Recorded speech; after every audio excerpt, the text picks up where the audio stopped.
Big Jim Dixon had a steely conviction and the streak of a snake in his heart. Owned a cattle trail stretching from Wyoming to Texas, and up near Cheyenne he had a farm. So back in 1903, just about the time that the herders of sheep all showed up with a start, it was with no regrets. One night Jim snuck to their beds, and there he murdered 5 men in cold blood.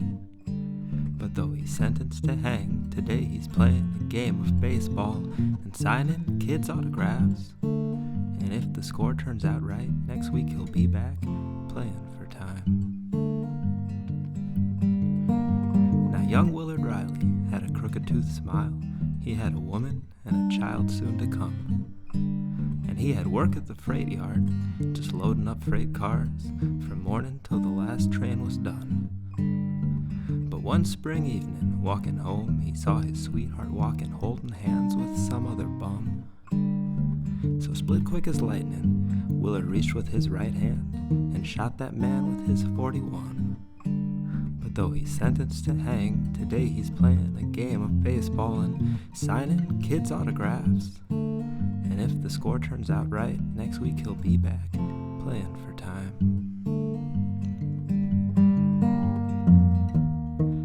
And it's a cold, cold feeling waiting for the news. Behind the cold stone walls of some frontier calaboose. But every Sunday or two, brought down in shackles to the diamond at noon, 9 all-star felons lace up their baseball shoes to face the best of local barnstorming crews. And for this podunk town, it's quite a hullabaloo to watch these men play for a chance to commute their death row sentence, or face hell should they lose. Now Warden Stan Alston was a gambler from Boston, come out west to make a name with the law. And of prison reform he had his notions, and a nose to make a buck off some more desperate guy's draw.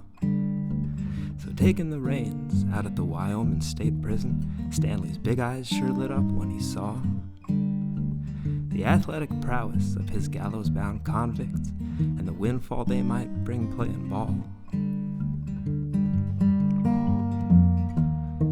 So with the grandstands chock full of small-time crooks, the dollar bills change hands as the sneaky warden keeps the books. But midst the hollers and hoots of speculators and spectating groups of small-town children for about an hour or two, the death row all-stars are free to run loose and take the sunshine in, playing 9 frames to prove to this old world they might still be some use before the trapdoor falls out and the bill comes due.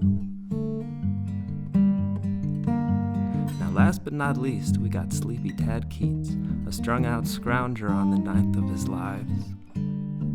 In and out of the pen since about the ripe age of 10, his checkered past was nothing he tried to hide. But when Tad heard of a slaying north of Sweetwater Station, even his own dirty conscience despised. It was hardly a shock when at his door came a knock, and he was hauled off, no heed paid to his alibis. But though he's sentenced to hang, today he's playing a game of baseball, and it might be his last. But if the score turns out right, next week he'll be back playing for time.